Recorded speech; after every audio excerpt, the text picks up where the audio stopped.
करेंगे सबसे पहले एक बड़ी खबर के साथ जो कि मध्य प्रदेश से जुड़ी हुई है। एमपी पुलिस पाक के निशाने पर है। ये एक बड़ी खबर है भोपाल से। एमपी पुलिस की वेबसाइट में पाक की घुसपैठ हुई है, पाकिस्तान की घुसपैठ हुई है। एमपी पुलिस का पोर्टल पाक हैकर्स के निशाने पर है। अंतर्राष्ट्रीय बाजार में पोर्टल का डाटा भी बेचा जा रहा है। ऐसी भी खबरें निकलकर सामने आ रही है। डार्क वेब पर यह पोर्टल का डाटा बेचा जा रहा है। पोर्टल में तो बता दें आपको कि इस पोर्टल में बाहर से आने वालों की पूरी जानकारी होती है। होटल और धर्मशालाओं में रुकने वालों की जानकारी होती है। एमपी पुलिस ने फिलहाल इस पोर्टल को बंद कर दिया और जानकारी ये मिल रही है कि सेंट्रल एजेंसी केंद्रीय संस्था 14C ने पोर्टल हैक होने की जानकारी दी है। साइबर क्राइम पर केंद्रीय संस्था 14C नजर रखती है। पुलिस ने डाटा हैकर्स के पास पहुंचने से इनकार कर दिया, लेकिन ये बड़ी खबर है और एक गंभीर मुद्दा है सुरक्षा से जुड़ा हुआ कि मध्य प्रदेश की जो वेबसाइट है एमपी पुलिस की, उस पर भी पाकिस्तान हैकर्स ने सेंध लगा ली है। ये खबर मिल रही है कि एमपी पुलिस का पोर्टल पाक हैकर्स के निशाने पर है और इसे इंटरनेशनल मार्केट में डाटा को बेचा भी जा रहा है। पोर्टल में बाहर से आने वालों की पूरी डिटेल्स है, पूरी जानकारी है। होटल और धर्मशालाओं में रुकने वालों की पूरी जानकारी इसमें विस्तृत रूप से है। तो ये बहुत गंभीर विषय है। अब आपको ये भी बता दें कि ये एमपी पुलिस की ओर से फिलहाल पोर्टल को बंद कर दिया गया है। केंद्रीय संस्था 14C ने पोर्टल हैक होने की जानकारी दी है।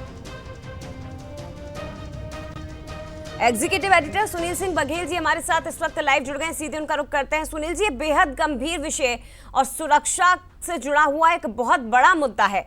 कैसे पुलिस इसे हैंडल कर रही है? क्योंकि अगर ये बताया जा रहा है कि पाकिस्तान हैकर्स के निशाने पर है मध्य प्रदेश पुलिस की वेबसाइट, तो कैसे इसे हैंडल किया जा रहा है? क्या कदम उठाए जा रहे हैं आगे इसे लेकर? जी जया, मैं बता दूं कि पहली बात तो ये क्लियर कर दूं कि एमपी पुलिस के अंतर्गत कई वेबसाइट आते हैं, कई पोर्टल्स हैं। उसी तरह से एमपी पुलिस का एक पोर्टल है atithi.mppolice.gov.in। ये दरअसल मैं बता दूं कि अतिथि पोर्टल बनाया इसलिए गया था कि बाहर से आने वाले होटल, धर्मशाला, इन जगहों पर जो लोग रुकते हैं उसकी जानकारी ऑनलाइन अपडेट की जा सके। अब ये सूचना आई है कि जो अतिथि पोर्टल है वो उसका डाटा डार्क वेब पर है।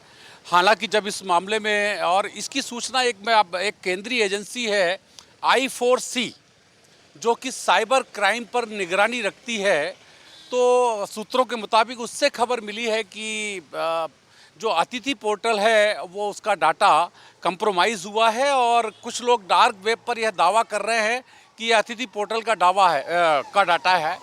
लेकिन जब हमने इस मामले में SCRB जो स्टेट क्राइम रिकॉर्ड ब्यूरो है वो इसको हैंडल करता है, जब हमने SCRB के जो चीफ हैं चंचल शेखर IPS उनसे जब बात की तो उन्होंने इस बात से साफ इनकार किया।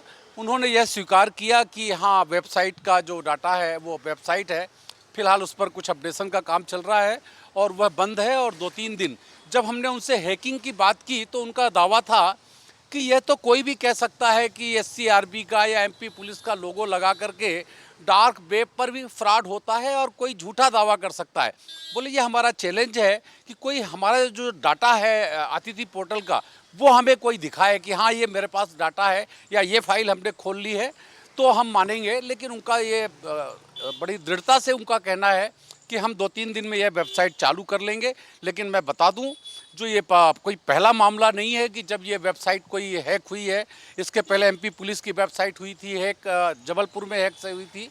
और जो नगरीय प्रशासन विभाग की जो पोर्टल सेवाएं हैं वो दिसंबर 23 में तो कम से कम 60 दिनों तक, 2 महीने से ज़्यादा समय तक सारी नागरिक सेवाएँ 413 नगर पालिकाओं की बंद रही थीं।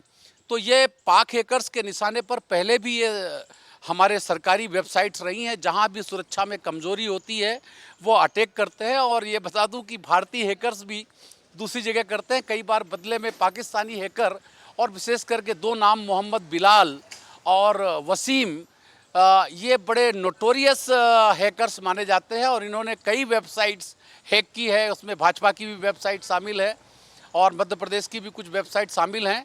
लेकिन फिलहाल मैं फिर से कह दूं कि ये जो इसके SCRB state crime record bureau के जो चीफ हैं चंचल शेखर जी, उनका कहना है कि हमारा डाटा पूरी तरह से सुरक्षित है। अपडेशन का काम चल रहा है, हम 2-3 दिन में यह वेबसाइट चालू कर देंगे। जी जया।